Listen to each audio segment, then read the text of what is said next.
वंदे मातरम साथियों। मैं अभी मलिक साहब को सुन रहा था और मलिक साहब को सुनते सुनते यूपी वाले मलिक साहब, मैं पहले बता देता हूँ, ये यशपाल मलिक के जैसा ही नाम बोलने में लगता है, सतपाल मलिक। यशपाल मलिक, सतपाल मलिक, बागपत जिला, यूपी से संघ कार्यालय बैकग्राउंड, संघ कार्यालय बैकग्राउंड दोनों का। यहाँ बल्कि सतपाल मलिक जिसने तो जिस टाइम पे किसान आंदोलन चल रहा था तब एक बयान दिया था कि मैं खानदानी संघी हूँ, संघ परिवार से मेरा नाता है और संघ मेरा सब कुछ है। ये मैं आपको पहले बता देता हूँ। और वंश संघी इज ऑलवेज ए संघी। फिर आप याद करिए वो वाली वाकया जब हनुमान बेनीवाल को बहुत समर्थन मिल रहा था, हमारे किसानों को बहुत सारा पैसा दिया जा रहा था, सॉरी, किसानों द्वारा बहुत सारा पैसा दिया जा रहा था, हनुमान बेनीवाल के लिए रैलियों के अंदर बहुत सारी भीड़ जुटाई जा रही थी। और पता लगता है कि वो सारी भीड़ के अंदर भी संघ के लोगों का बड़ा योगदान था। और हनुमान बेनीवाल को जाटों का नेता बना करके पेश कर दिया गया पूरे राजस्थान के सामने। और नागौर का जो इलाका है वहाँ पर उसको इतना बड़ा सपना दिखा करके उसकी एक पार्टी बनवा दी गई और फिर उसका आप हश्र देखते हैं। उस वक्त जानते हो आप भाजपा से किसने इस्तीफ़ा दिया था चुनाव से 6 महीने पहले? याद है आपको? घनश्याम तिवारी। घनश्याम तिवारी जो कि मिनिस्टर भी रहे हैं और मतलब कैबिनेट मिनिस्टर भी रहे हैं और एमएलए उस वक्त में वो बीजेपी से थे, मतलब, और उन्होंने बीजेपी से इस्तीफ़ा दिया। बीजेपी से इस्तीफ़ा दे करके वो हनुमान बेनीवाल को मजबूत किया। हनुमान बेनीवाल की रैलियों में भीड़ जुटाई गई, उसको अल्टरनेट की तरह दिखाया गया और फिर 4 सीटें हनुमान बेनीवाल को दी गई। भाजपा को समर्थन दिया हनुमान बेनीवाल ने और भाजपा के समर्थन में जाके खड़ा हुआ और उसके बाद फिर वो एक पार्लियामेंट उसको दे दी गई। उसके बाद फिर अगली कहानी समझिए आप। अगली कहानी आती है हरियाणा की। हरियाणा में हमारे को किसने इस्तीफ़ा दिया था चुनाव से पहले, याद है कुछ? हरियाणा में चुनाव से पहले इस्तीफ़ा दिया राम कुमार गौतम ने बीजेपी से। अब वो बीजेपी से इस्तीफ़ा देता है, फिर वो चौटाला ख़ानदान को तोड़ने के लिए चलता है और चौटाला ख़ानदान के एक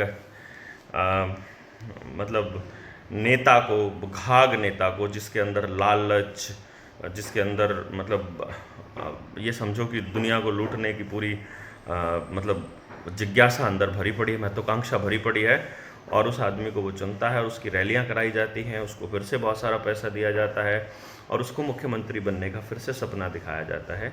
फिर आईएनएलडी को तोड़ करके जेजेपी का गठन करवाया जाता है और उसके बाद राम कुमार गौतम निकल के आता है कि ये इनका तारनहार है। अब समझिए इस पूरे खेल को। जिस वक्त हनुमान बेनीवाल ने एक पुरानी पार्टी को बोतल का उसका चुनाव चिन्ह लिया था और वो अनाउंस किया था, उस वक्त मैं वहीं था और घनश्याम तिवारी ने स्टेज से ये बात बोली थी कि मैं परमानेंट संघी हूँ। उस दिन मैं समझ गया था कि ये बीजेपी में जाएगा। जब मैंने राम कुमार गौतम को देखा कि ये इस्तीफ़ा दिया है तो मैं समझ गया था कि अब हरियाणा में भी ये किसी न किसी ऐसे बंदे को पकड़ेगा। वहाँ भी जाट नेता बनाया गया, यहाँ भी जाट नेता बनाया गया। क्यों बनाया गया आप समझते हैं?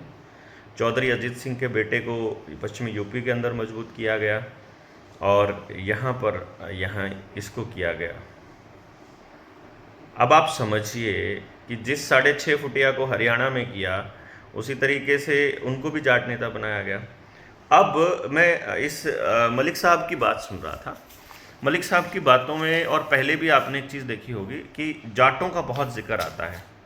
देखिए, जाटों का इतिहास बहुत बड़ा है और बहुत गौरवशाली इतिहास है, इससे कोई दो राय नहीं रख सकता। लेकिन एक संवैधानिक पद पर बैठे आदमी का किसी जात के लिए इस तरह से बोलना और अपने आप को उनका तारनहार साबित करना, मैं ये पहले बोल चुका हूँ आपको कि आपका तारनहार जो बनने की कोशिश करेगा, अगर वो एक कौम का ठेकेदार बनने के लिए आएगा तो ये समझ लेना वो आपको बर्बाद करने के लिए आ रहा है। तो अगले 6-7 महीने में यशपाल मलिक की भी जो टर्म है वो पूरी हो रही है। आज के टाइम पर नरेंद्र मोदी और अमित शाह के खिलाफ बोलने की या बीजेपी की किसी नीति के खिलाफ बोलने की किसी नेता में हिम्मत नहीं है। चाहे वो ओवैसी हो और चाहे सतपाल मलिक हो, ये दोनों एक ही कैटेगरी के हैं। दोनों को सारी शय सब कुछ बीजेपी से ही मिलता है। और वंश संगी इज ऑलवेज ए संगी, ये बात हमेशा याद रखिएगा। एक बार जो आदमी संघ में चला गया, अगर वो अपनी मर्जी से छोड़कर नहीं आया हो और उसके छोड़े हुए 5-7 साल हो ना गए हों, तब तक उसके ऊपर कितना भरोसा करना है ये आप समझिएगा। मैं तो नहीं करूँगा एटलीस्ट। तो आप ये जानिए कि सतपाल मलिक अभी भी संघी है। ये किसान आंदोलन के दौरान भी संघी था। जब भी इसने जाटों के लिए और सिखों के लिए लाइन बोली है, मैं समझ गया हूँ कि ये आदमी इन लोगों को मरवाएगा, ये इनको इकट्ठा करेगा जात के नाम पर। ये इकट्ठा करेगा इस तरह से कि मैं तुम्हारा तारनहार हूँ, और आप कितना बड़ा तारनहार है इसके बारे में बताएगा, ये बताएगा समय। तो एक तो मैं ये बता दूं, क्योंकि इसने अपनी बातों में ये यूज़ किया है। जब चौधरी चरण सिंह के वाक़े जब इसने अपनी भाषण में बोले, तो इसने एक लाइन बोली है कि जटैड़ ने मिलकर वोट किया और चौधरी चरण सिंह को लाल किले पर पहुंचाया। मतलब जो प्रधानमंत्री बने थे उस चीज़ का, उस वाक़े को वो जिक्र कर रहा है कि जटैड़ मतलब जाटों ने मिलकर के वोट किया। फिर पश्चिमी यूपी की भी यही कहानी उसने अपनी जिक्र करी। हाँ, खापों के लिए बहुत अच्छा बोला कि खाप अपना निर्णय खुद ले सकते हैं और इनकी अपनी एक संवैधानिक ताकत है, इनकी स्वतंत्र एक ताकत है, वो बहुत बढ़िया बोला। लेकिन एक लाइन बोली कि हरियाणा वालों, जो तुम बच्चियों को पैदा नहीं होने देना चाहते, हरियाणा को इस तरह से बदनाम करने की ज़रूरत नहीं है, स्पेशली जब आप जाटों के मंच पर बैठकर उनको गुणगान गा रहे हो और उन्हीं को कह रहे हो कि तुम बच्चियों के खिलाफ हो।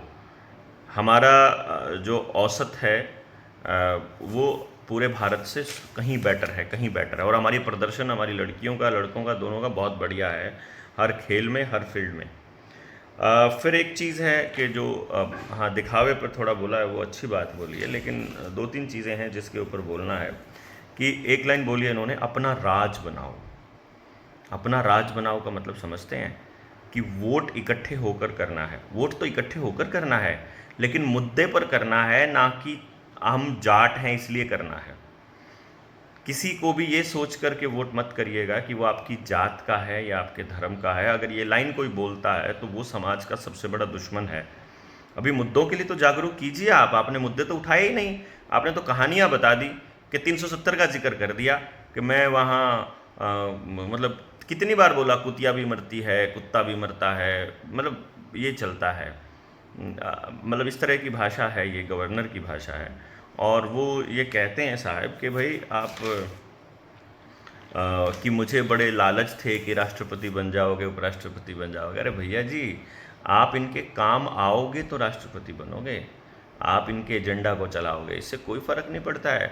आप अगर इनके खिलाफ वहाँ बोल चुके हो, फिर कहाँ, अगर उसके हिसाब से क्राइटेरिया ये कहता है कि ये तो सुनते भी नहीं है, लेकिन क्योंकि आप बीजेपी का ही एजेंडा चला रहे हो, संघ का एजेंडा चला रहे हो, नरेंद्र मोदी और अमित शाह का एजेंडा चला रहे हो, और प्रदेश को फिर से जाटवाद और इस मतलब धर्म, इस जाति के इस जहर में झोंकना चाहते हो, तो मैं आपको बता दूं, उस वक्त मैं आपका सबसे बड़ा दुश्मन होऊंगा अगर आप जाति के नाम पर आते हो। तो आपको मैं ये बता दूं कि हमारा समाज एक है, सारी जातियां बराबर हैं, और हमारे लिए उन सब के लिए सम्मान बराबर है। इसलिए ध्यान दीजिएगा, इन लोगों की, ऐसे लोगों की दिक्कत मत कर, मतलब सीरियसली मत लीजिएगा।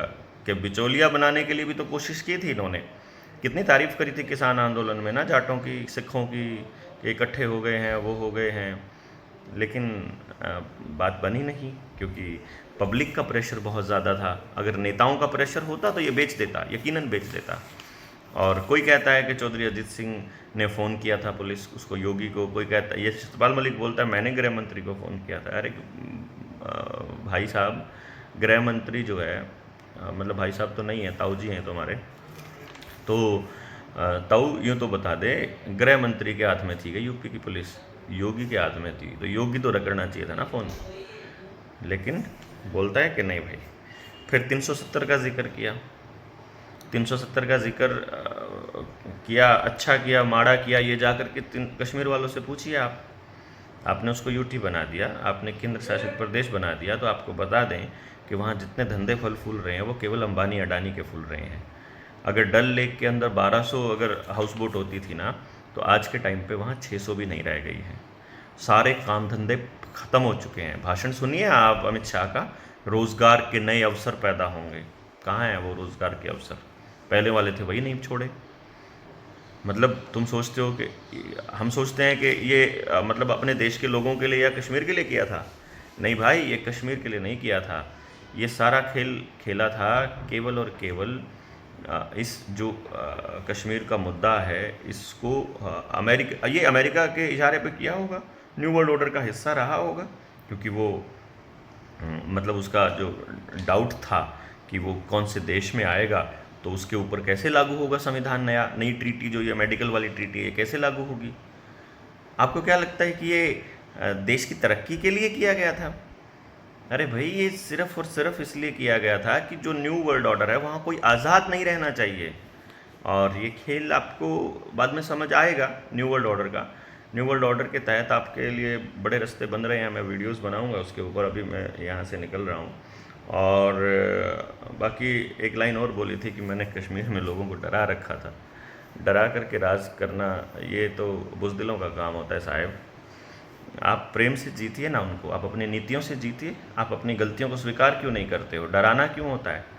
डराना होता है केवल काबू करने के लिए, और आपके अंदर ये डर फैलाया जा रहा है लगातार, कभी किसी चीज़ के नाम पर, कभी कोई मैंडेट निकाल के, कभी कोई मैंडेट निकाल के। ये पर्पज़ ही ये है। तो इस सतपाल मलिक के चक्करों में नहीं पड़ना है।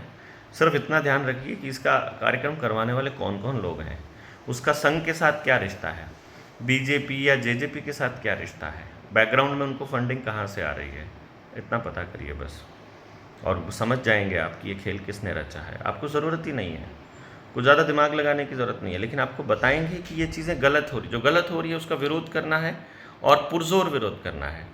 बाकी अभी blockchain, artificial intelligence, cyber attack और बैंकों का डूबना, एटीएम का ख़त्म होना, पैसे का ख़त्म होना, डिजिटल इकोनॉमी, डिजिटल करेंसी, सबके ऊपर मैं आपको पहले बता चुका हूँ कि ये सब होने वाला है।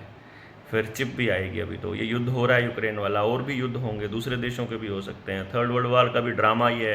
ये सब पॉपुलेशन को कंट्रोल करने के लिए और ग्रेट रीसेट के लिए है, जिसके ऊपर मैं अलग वीडियो बनाऊंगा। धन्यवाद।